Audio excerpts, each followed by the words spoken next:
இன்றைக்கி ஒரு சூப்பரான சாம்பார் தான் செய்ய போகிறோம். அதுவும் இட்லிக்கு டிஃபன் சாம்பார்னா சொல்லவா வேணும். நமக்கு ரொம்ப பிடிக்கும் இல்லையா? இது வந்து ரொம்ப ட்ரெண்டிங்கான ஒருத்தவங்க செஞ்சது. யார் செஞ்சதுன்னு மறக்காமல் கமெண்ட்ஸ் சொல்லுங்கள். பார்க்கலாம் யார் யார் கரெக்டாக கண்டுபிடிக்கிறீங்கன்னு.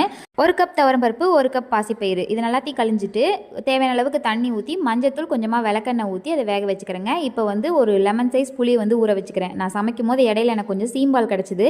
ஃப்ரெண்டு தான் உங்கள் குட்டீஸோட வந்து கொடுத்துட்டு போனாங்க. இதை வந்து நாளைக்கு ஜெய்குட்டிக்கு செஞ்சு கொடுத்துக்கலாம். இப்போ 4 தக்காளி, 4 வரமிளகா, 1 ஸ்பூன் மல்லி, 1 ஸ்பூன் சீரகம் இது எல்லாத்தையும் ஃபைன் பேஸ்ட்டாக மிக்ஸி ஜாரில் போட்டு அரைச்சி எடுத்துக்கலாங்க. இப்போ ஒரு பேனில் கொஞ்சமாக எண்ணெய் ஊற்றி அதில் கடுகு, சீரகம், வெங்காயம், வரமிளகா, கருவேப்பிலை இது எல்லாத்தையும் போட்டு நல்லா வணக்கு இது நல்லா வணங்கினதுக்கப்புறம் நம்ம அரைச்சி வச்ச பேஸ்ட் அது கூட சேர்த்து இதையும் நல்லா வணக்குன்னு வணக்கிடுங்க.